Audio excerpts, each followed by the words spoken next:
Welcome back to Who Made You the Boss? This week, I'm sitting down with my longtime friend, Matt Thomas, the USA's first chess boxing world champion and the founder of Brawl for a Cause. It's going to be an eye-opening discussion on unlocking peak performance through state change management. What is all of that? I can't wait for you to learn. Matt shares his incredible journey from founding a nonprofit that blends philanthropy with combat sports to achieving championship status, all while applying cognitive flexibility to elevate his mindset. Whether you are an athlete, which I am not, an entrepreneur, which I am, or just looking to level up your daily habits, this episode is packed with practical strategies for optimizing performance. After listening, head over to our Substack for additional tools and insights that will help you put today's lesson into action. No distractions, just valuable takeaways. Let's go from here.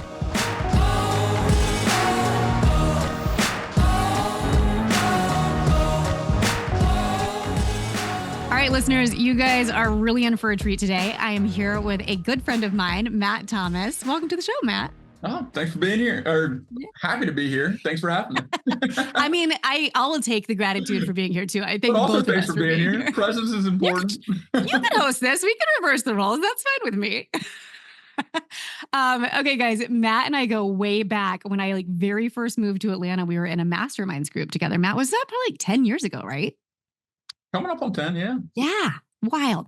And we were, at the time, I was just starting what would eventually become Jet Set World Travel. You were, I think, just starting Brawl, right? I started Brawl when I was 20. I started okay. fights in college, yeah. So that would have been long before. Yeah. But it was 5-7 years before we met. Gaining momentum by that point. I feel like it was so cool to watch the evolution of what, you were putting together. And I mentioned to you right before we started that the focus of this season in particular is on passion. And I know that the whole reason you started Brawl is because of your passion for philanthropy and how that looks these days, what this is becoming in your life. And actually I think it's so cool because you even have it laid out on your website, on your LinkedIn, that you have 3 major intentions in your life. It's philanthropy, it is fusing ancient wisdom with modern science, and it is growing chess boxing now. Is that correct? Correct. Yeah. So it's evolved over time. So when we met, my 3 pillars were travel, fitness, philanthropy. And that was a self-exploration phase of life. So the 3 vehicles to learn myself through were that fitness, get to know my body, get to know what it means to be healthy and in peak performance in what would be the prime of my life and my competition years. Travel, so exploring the world and really exploring myself through the lens of other places and see what different cultures, different people bring out of me in order to develop self-awareness.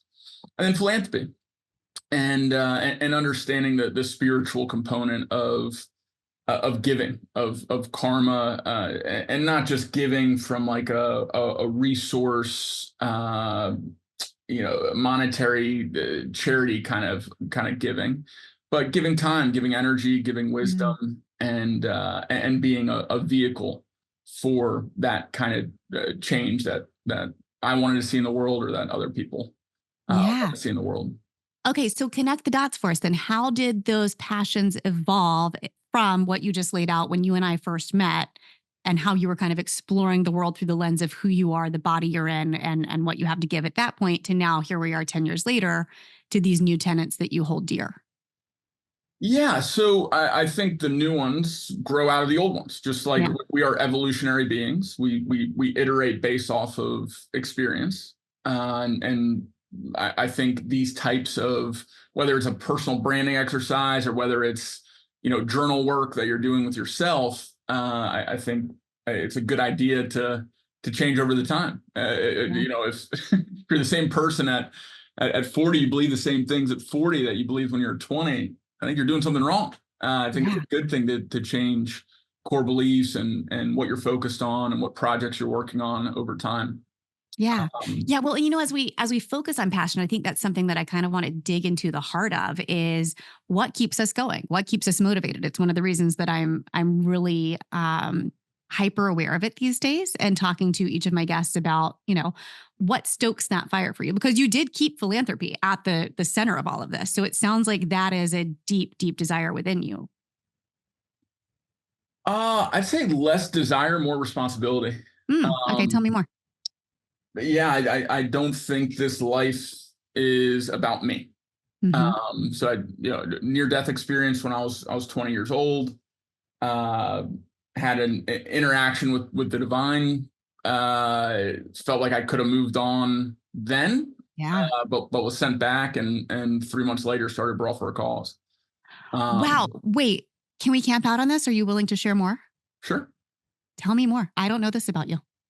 Yeah. So I was on UGA's club soccer team. We were in a game. I was center back. There's a ball that was crossing the center. My job was to clear it out. I jump up, clear it out. Same time, the opposing striker comes in, tries to score. The hardest part of his head, the crown, hit the softest part of my head, my temple, put me out of my body. So I was me in the sky with like a chain or a thread or a tether down in my body. And as I fell, I had all these flashes, and some were from my life, some were things that hadn't happened yet. Yeah. And then a bunch of flashes from other lifetimes, other people or what, not going to get into belief systems, but Yeah. But I had this urge to sever the tie, move on. And when I tried to do it, I heard not yet, and I was back in my body. And I hit the ground. My mind was unconscious. My body had a knee-jerk reaction of getting back up on my feet. Legs collapsed, eyes rolled back. I was out for about 5 minutes. They called the ambulance onto the field. Spent 3 days. I went to the hospital. Spent 3 days not being able to take any sort of light. Couldn't hold down any food. Was vomiting everything that was put in. Thought I was going to die. Yeah. Yeah. And 3 months later, promoted my first charity boxing event. 6 months after that, had my first fight, which doctors thought I was crazy for having a traumatic brain injury and then getting into boxing. But I felt like I didn't have a choice. It was a complete diversion from the life path that I was on. And pretty much everything that's happened since has been what has felt like spiritually mandated. Thank you for sharing that. I love how your response to the question of philanthropy as passion was responsibility, and that gives me so much insight as to why you feel that. And I think for listeners out there too, thinking about like, what is my passion? What am I pursuing? You can even reframe it in that way, right? What do we each as individual beings have a responsibility to and for based off of our unique life paths, our experiences, our skills? And to see you build what you have built, starting with boxing with Brawl for a Cause, now moving into the world of chess boxing, which most people probably will be like, what even is that? It's been amazing because you're so passionate about it. You are a pioneer in this industry and you're still using those skills that you had, that you began building years and years and years ago to now pioneer this incredibly new field. And so first, just if you're listening, you have no idea what chess boxing is, Matt, can you give us just the TLDR of chess boxing? Yeah, so it's a board game chess combined with the combat sport boxing, and you alternate rounds between the two until checkmate or knockout, whichever comes first. So you're never doing both simultaneously. I don't take one of your pieces and hit you with an uppercut. We're doing 3 minutes of dedicated speed chess to start each match. Assuming no one gets checkmated, the bell rings at the end of 3 minutes. We have 1 minute to put on our gloves. Bell rings again. We have 3 minutes of boxing. Assuming neither of us get knocked out, bell rings again.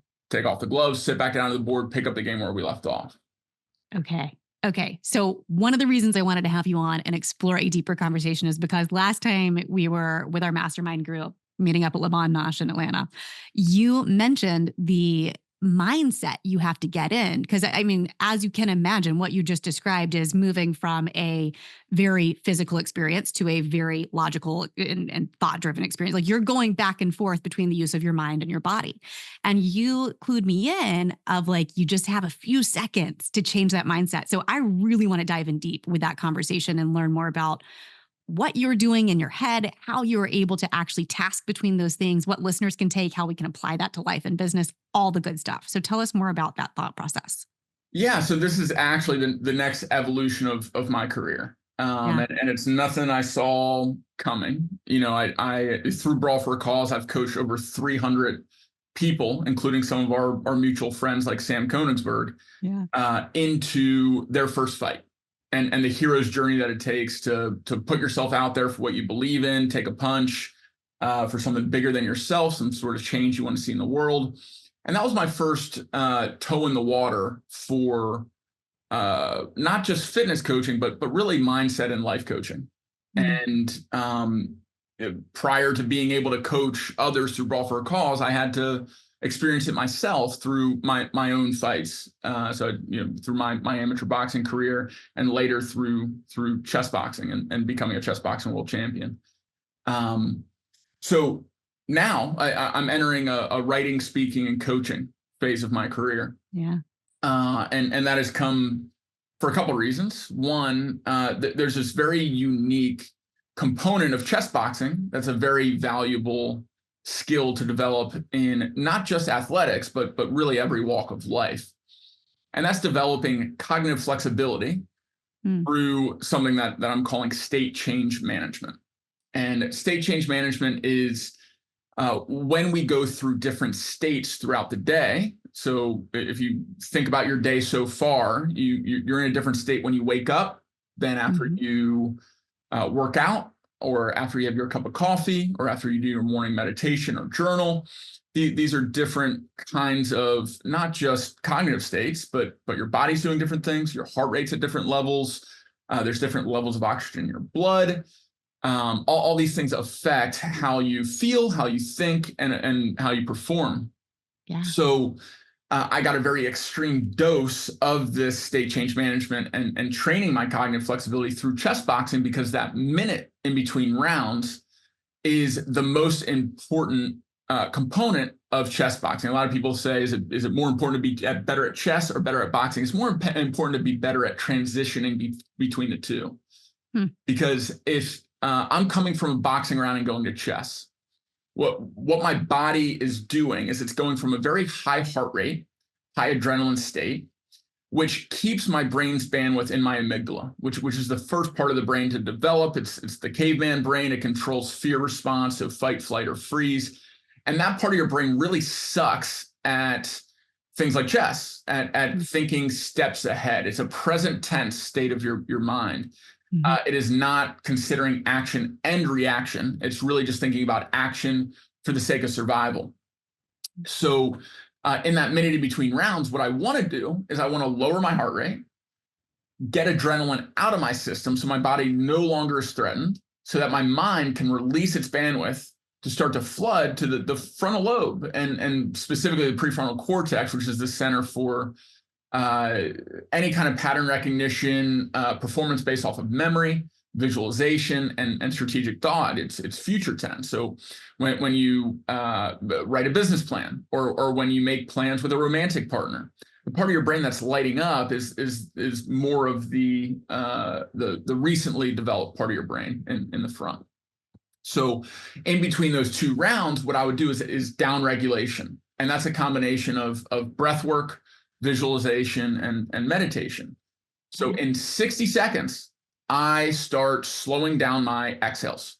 And if you exhale longer than you inhale, it signals to your central nervous system it's okay to exit fight or flight, lower heart rate, and start to come to a more tranquil state.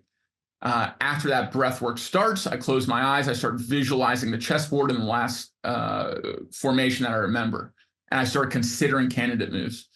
That's shifting the temporal spatial part of my brain from movement and fighting someone else to that more 2D pattern recognition kind of thought. And then I start drowning out any kind of audience noise or any kind of internal conscious dialogue that I have with myself with a mantra. So I have a mantra for before chess, and I have a mantra for before boxing, and repeating that word just hones all of my body and my brain's bandwidth to priming for whatever activity is coming next.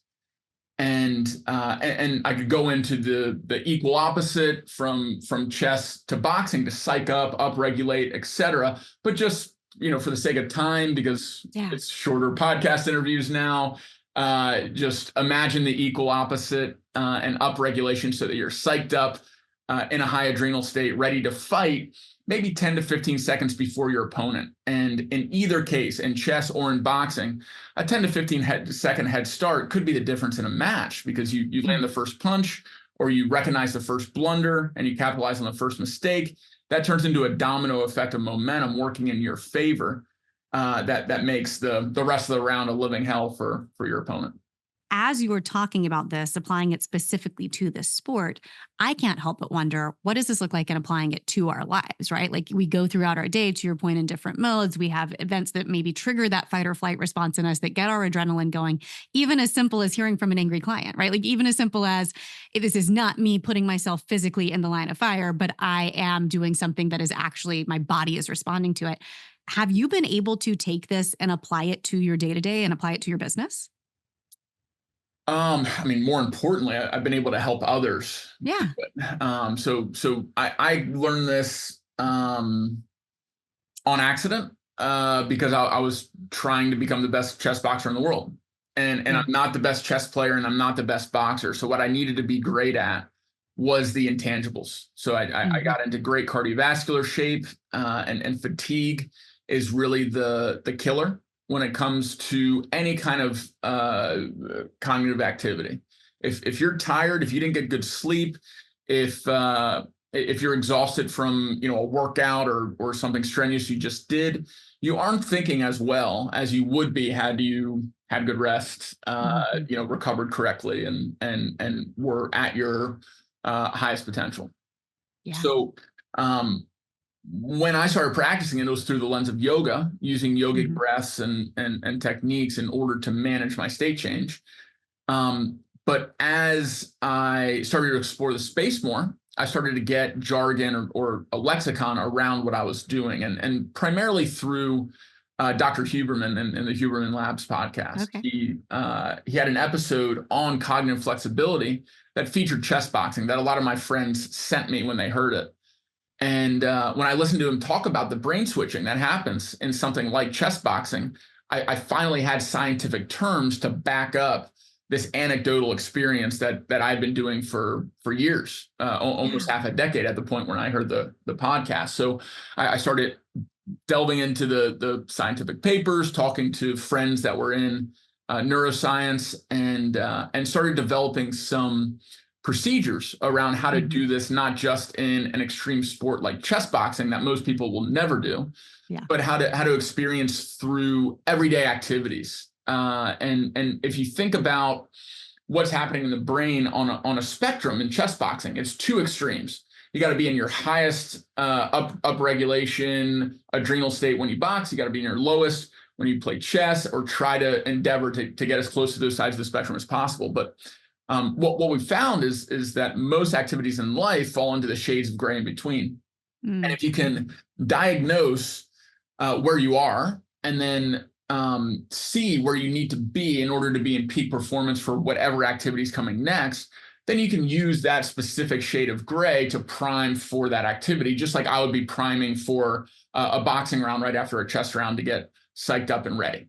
And so what we do is a combination of that breathwork, meditation, visualization, and taking care of our mental, physical, emotional, and spiritual health, so that we are as resilient as possible. If we're in the middle of a deep workflow and we get a call from a loved one that is having a tough time, needs EQ, and we're stuck in our left brain where we're in a process oriented, don't want to be bothered kind of state. Well, if you love that person and you need to be present for them, you better be good at being able to shift gears and be a good listener and send some love to them. Yeah. And so it doesn't only have to do with this Western approach to life where it's hustle, hustle, hustle, succeed, succeed, succeed. Sometimes success looks like just eye contact and heartfelt presence. Yeah.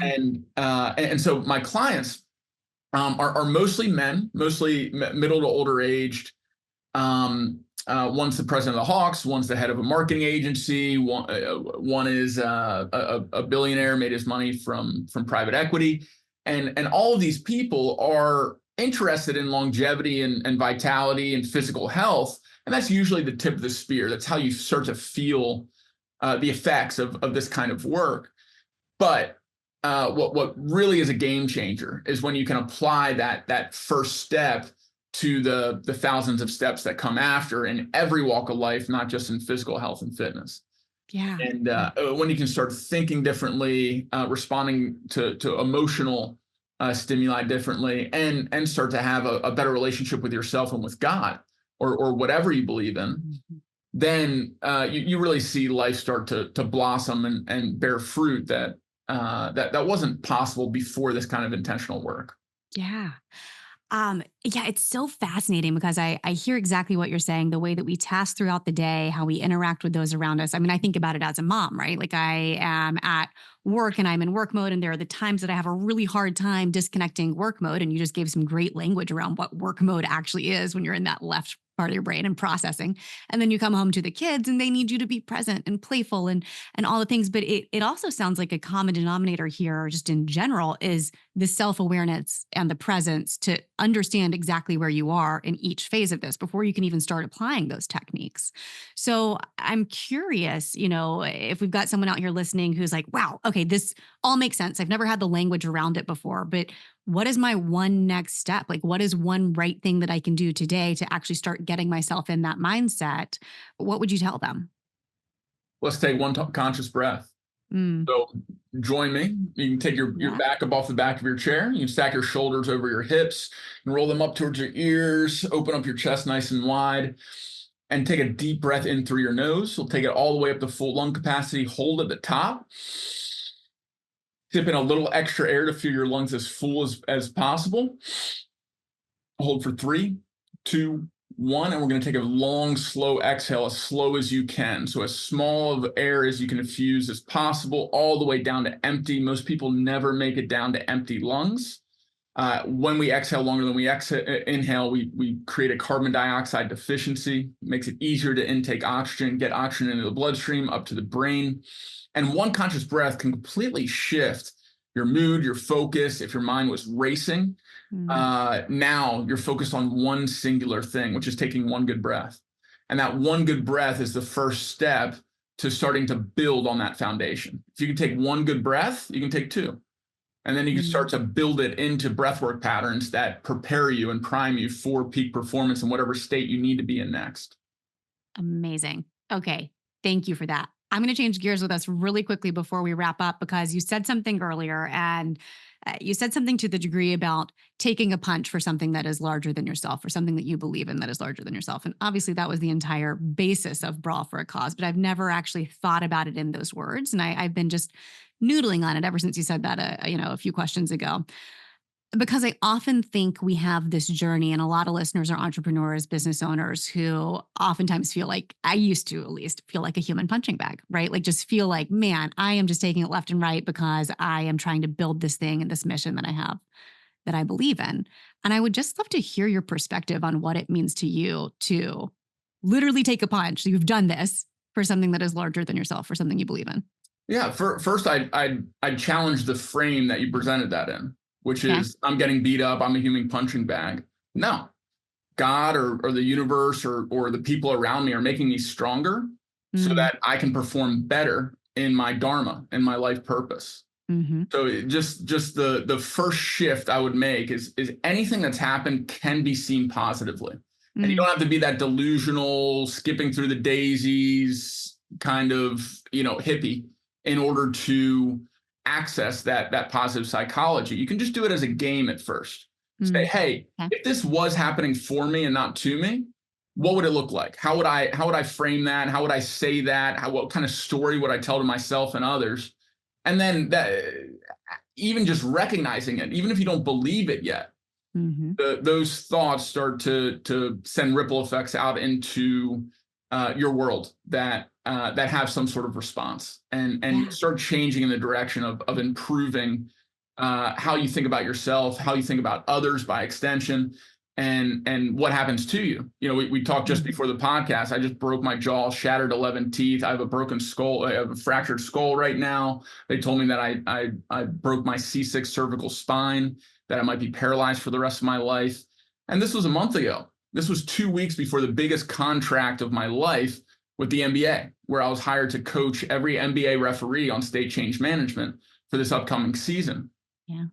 I thought I wasn't going to be able to talk, much less lead the workshop. But even in the ER, I was like, okay, what can I control? I can control my breath. I can control my thought patterns. I can control how I prime myself to do my best when the time comes. And if my best is saying respectfully, I can't do this, then I can say it knowing that I did everything possible to try to make it happen. And what ended up happening is not only did the contract come to fulfillment, I led the workshop, but they brought me on as a retainer coach for the NBA for this entire season because of the jaw injury. It reinforced what I was teaching because I wasn't just talking the talk, I was walking the walk and fighting the fight. And to bring that full circle, that was our slogan for Brawl for a Cause. Don't just talk the talk about what you believe in. Don't even just walk the walk. Put yourself out there in a way that might hurt a little bit, might put yourself in some personal pain or discomfort for this thing that you believe in, because that is what resonates in our shared human consciousness. People understand sacrifice. People feel the power of pain for something bigger than ourselves. We've been doing it since we were cavemen, fighting to defend our loved ones, or going out early in the morning to plant the seeds and work the land so that we could eat in the next season. This is something that is inherent to who we are, that we've lost track of. And if you read books like The Comfort Crisis and others in this kind of self-help habit type of space, you'll learn that we have, because we have so much access to comfort, we have overcorrected away from this type of discomfort that can be very productive and progressive and not just help yourself, but help the world become a better place. Yeah. Thank you so much for that answer, because you gave me so many good tidbits of how this can be exercised on both a macro and a micro level. And I think just, when something major happens to us, for me, I'm usually able to very quickly get to that mindset, right? And I love the phrase, this is happening for you and not to you. I've been able to apply that to like every major medical crisis I've had in the past few years, hearing exactly what you just shared, the inspiration behind your story with breaking your jaw. Like when those macro events come, I find it very easy to find God and to find purpose. A lot of times it's the day-to-day that becomes, the rut, and that you stop seeing the forest through the trees. You stop seeing the ability to slow down, take a breath, treat each and every one of these little, like death by 1,000 paper cut feelings, and turn that into exactly your point, reframe it. It's not death by 1,000 paper cuts. This is your honor. This is your opportunity. This is how you strengthen. That's a good reminder, one that I needed to hear. And I'm sure quite a few listeners out there did as well. So thank you for that. Absolutely. Okay, Matt, we always wrap up with the question that we ask around my own dinner table every night, which is, what made you smile today?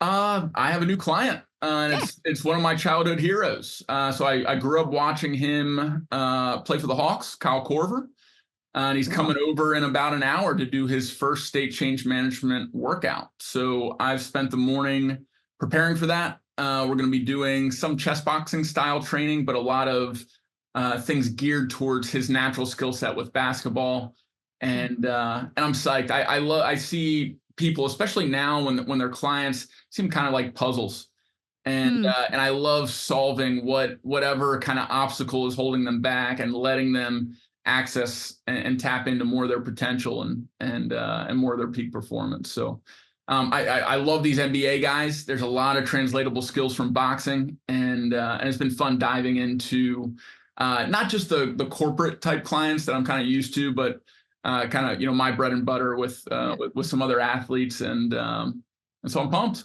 Cool. Congrats on that. It is so cool to see you grow in all the ways that you have and evolve and use your skills to make the world a better place. And I am just deeply, deeply proud of you and honored to know you. Thanks for being on the show today, Matt. Thank you. Yeah, thanks for having me. And thanks for being here. Oh, thanks for being here.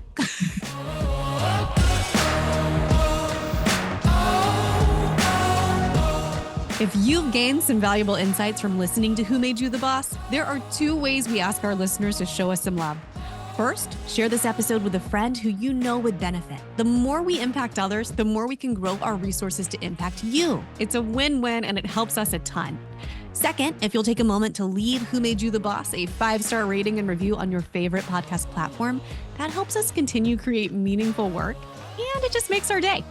Thank you, listeners, for being part of this journey. Until next time, keep leading, keep learning, and keep being the boss of your own incredible story.